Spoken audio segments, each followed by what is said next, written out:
Bagaimana sejarah uang pertama kali digunakan? Bayangkan dunia tanpa uang. Tidak ada koin, tidak ada kertas berharga, tidak ada saldo digital. Kalau ingin makan, kamu harus menukar sesuatu yang kamu punya dengan makanan. Misalnya, kalau kamu seorang petani yang hanya punya gandum, tetapi kamu ingin ikan, kamu harus mencari nelayan yang mau menukar ikannya dengan gandummu.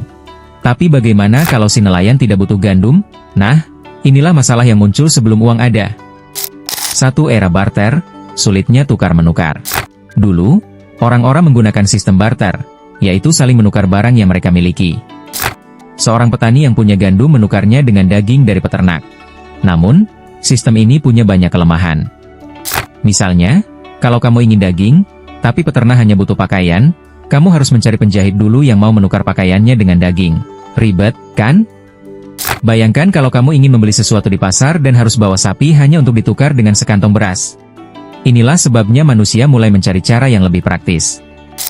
2. Munculnya alat tukar, kerang, garam, dan emas. Akhirnya, manusia mulai menggunakan benda-benda yang lebih praktis sebagai alat tukar.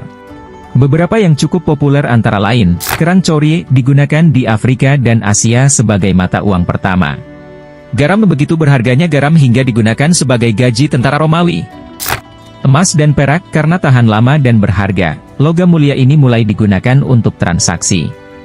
Namun, membawa sekantong penuh kerang atau garam juga tidak terlalu praktis. Maka muncullah ide baru, koin.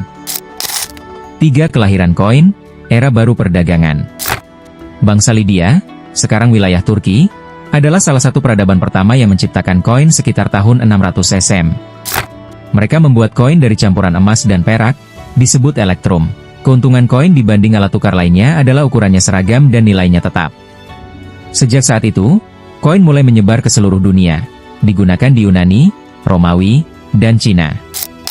4. Uang kertas, revolusi finansial. Tapi, ada satu masalah lagi.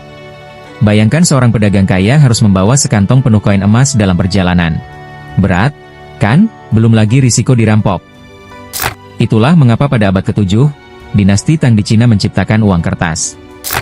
Uang ini awalnya hanya berupa sertifikat yang bisa ditukar dengan emas atau perak. Tapi lama-kelamaan, orang lebih nyaman menggunakan kertasnya saja. Sistem ini menyebar ke Eropa pada abad ke-13 melalui jalur perdagangan bangsa Mongol. Di Eropa, Ban mulai menerbitkan surat berharga yang mewakili simpanan emas, yang lama-kelamaan berkembang menjadi uang kertas modern. 5. Era Ban dan uang digital. Memasuki abad ke-20, dunia semakin maju. Sekarang, kita tidak harus membawa uang fisik kemana-mana.